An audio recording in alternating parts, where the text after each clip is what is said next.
when you were cooking. I flooded the whole boat, you remember? It's great to have the boat in front of us because we can kind of see what's happening. It's also a little terrifying because we can see the boat going like up and down, disappear behind the waves, up and down, disappear behind the waves. But they're still afloat, so I guess that's a good sign. And here they come.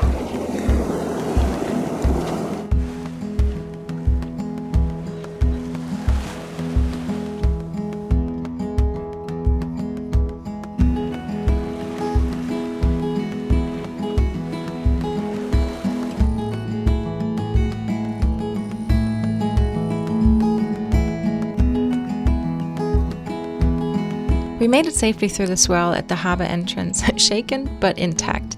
Everything inside the boat and ourselves got a good rattle. With the sails set, we first need to make some miles southwestward to put distance between us and the African coast. And then we will turn south and set direct course toward the Canary Islands. The sea is quite turbulent, but the breeze is steady and we're genuinely excited for the passage ahead. Super excited! Yay!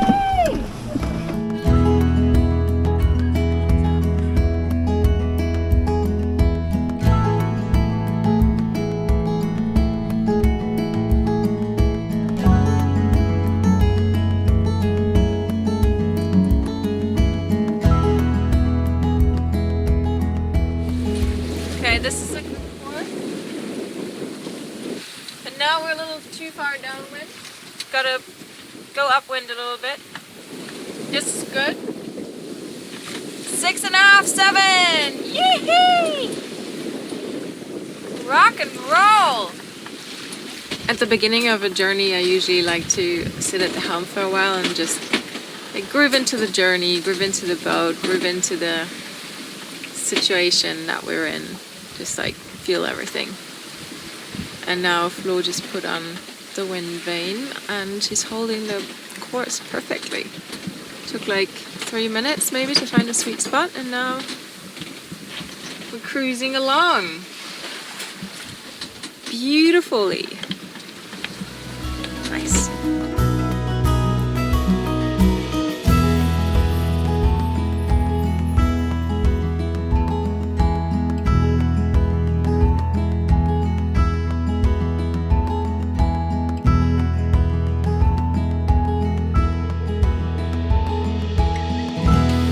Like this, it's definitely easy to imagine to be out at sea for a long time.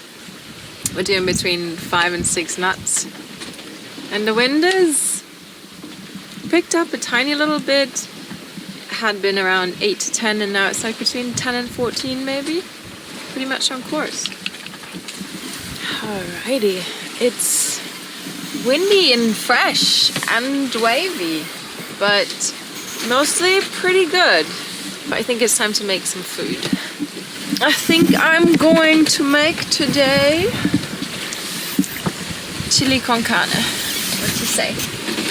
Yay, yay. One thing I don't like so much about Santana is the galley situation. There's only very little room to cut things, which is not so different from Carl, I guess. But the only place that you can cut here is the place above the fridge. So that means you always have to take everything out before you cook. Make sure you really get everything out. Which most of the time, obviously, you get things.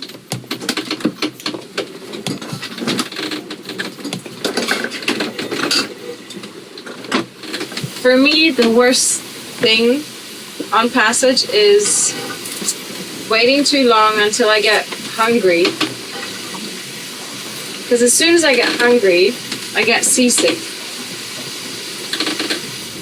Wow, I started off strong and then it went downhill very fast.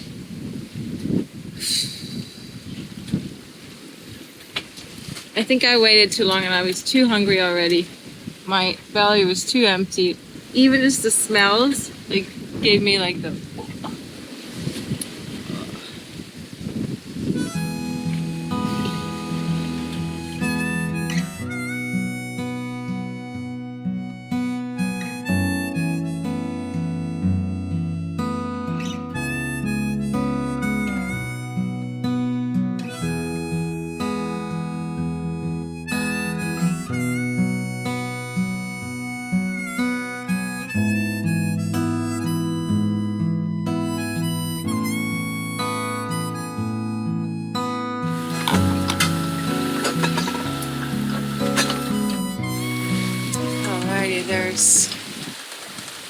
some fishing nets, blinky lights, and a boat.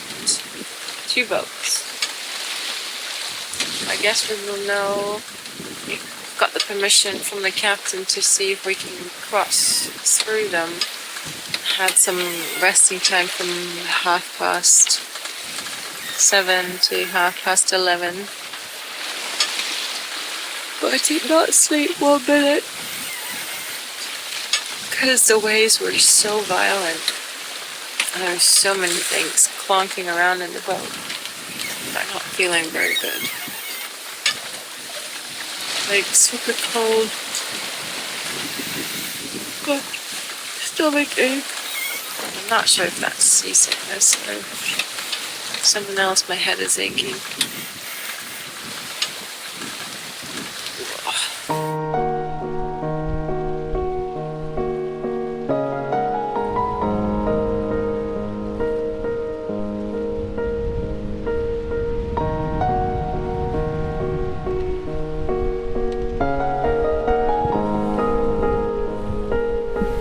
We sailed through the whole first night.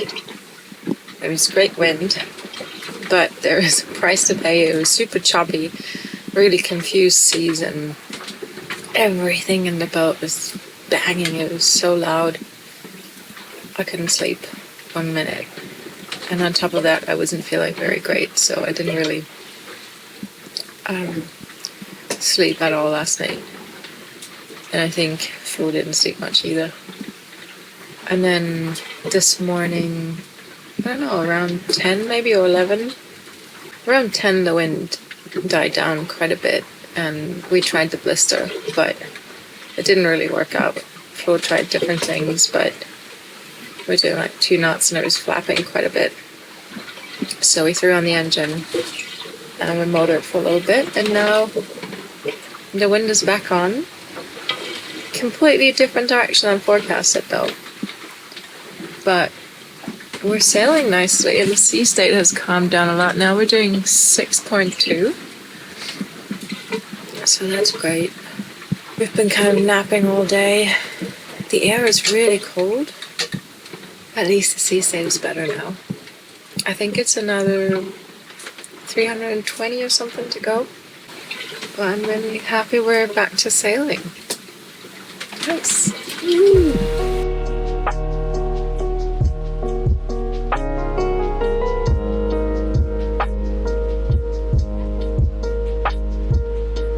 Santana moves with the wind, settling into the rhythm of nature, and the hours slip by. Sunsets giving way to sunrises, one after the other, and this old lady carries on. I'm always humbled by the quiet strength of our boats. Out here they become more than fiberglass and rigging. They are our shelter, our momentum, and our lifeline. We trust them to carry us safely through the shifting seas and the unknowns of day and night, and somehow they do. Steady, silent, and strong. It looks like the boom bang has gotten loose on the mast. So we've done a bit of banging forth and back due to the sea state. So we took down the main to see what's going on, but it was not happy. Yeah!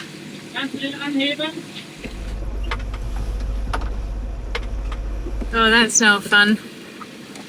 It's pretty choppy. Got these confused waves again. And Flo is taking off the boom bang to fix the screws again.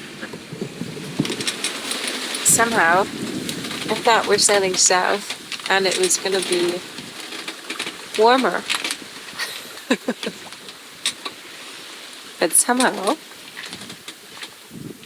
the south missed the memo and it's actually pretty cold. Making good speed, but there is this bolt on the boom. I'm sure you can hear it through the camera.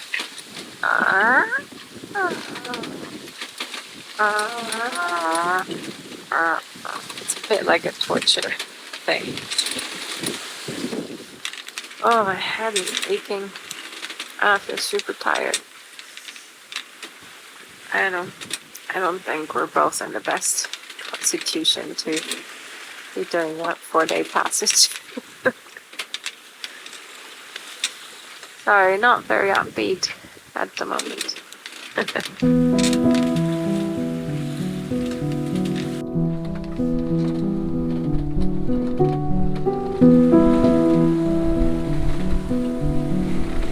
It's nearly the end of day 3 out at sea, and I can see now that leaving on this passage, with Flo still recovering, wasn't quite ideal. But with a 2-week wait ahead for the next favourable weather window, we made the call to go, knowing it might be a tough one. Today he had to fix the boom bang after it shook loose, which drained some of his already limited energy. And it's cold out here, surprisingly cold. But aside from that, everything is running fairly smoothly, and for now, that's enough. We're taking it slow and trying to rest when we can, and saving energy for the miles still ahead. Just before the night set, the weather was picking up a little bit, so we decided to take down a reef into the main, which is always a bit of a thing, because with the rolling boom, you always have to go straight into the wind. So we did that and got the boat ready for the night, and now the wind has calmed down a little bit again. And Flo's made this sitting area into a big couch, which is nice because now we can just lounge here with the doggies. And Flo put like a little piece of plastic between the boom and that annoying bolt, and it seems to be holding up, so alrighty. Nighty night. Hopefully a bit.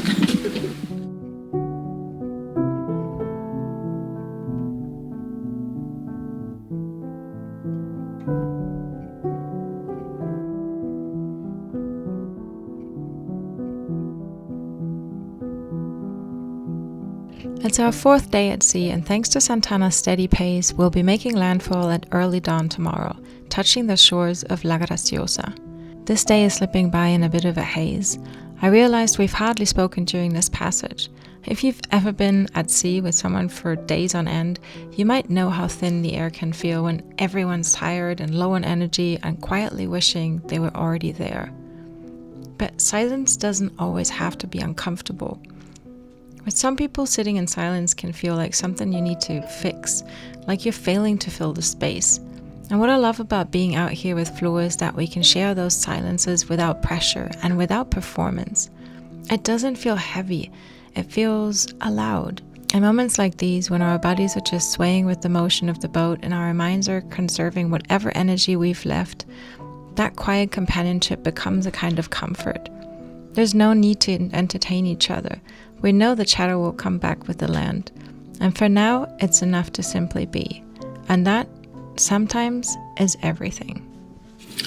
Well, it looks like we're nearly there. I can see the lights of the islands.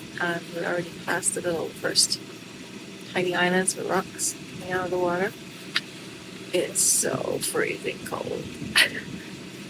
I could really do a little fire to warm my hands. We have to go through a little channel before we get to La Graciosa, and we'll see.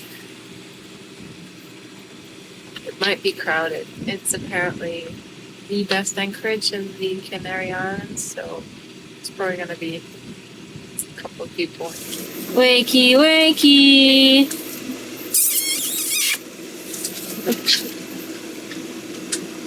Hey, bus driver. We dropped the hook in the anchorage at La Graciosa in the Canary Islands before the sun even began to rise. After a good 4 days at sea, I'm simply grateful we made it in here safely. And now I'm quietly excited to see what Mother Nature will reveal once the first light touches this new land. But more about that next week.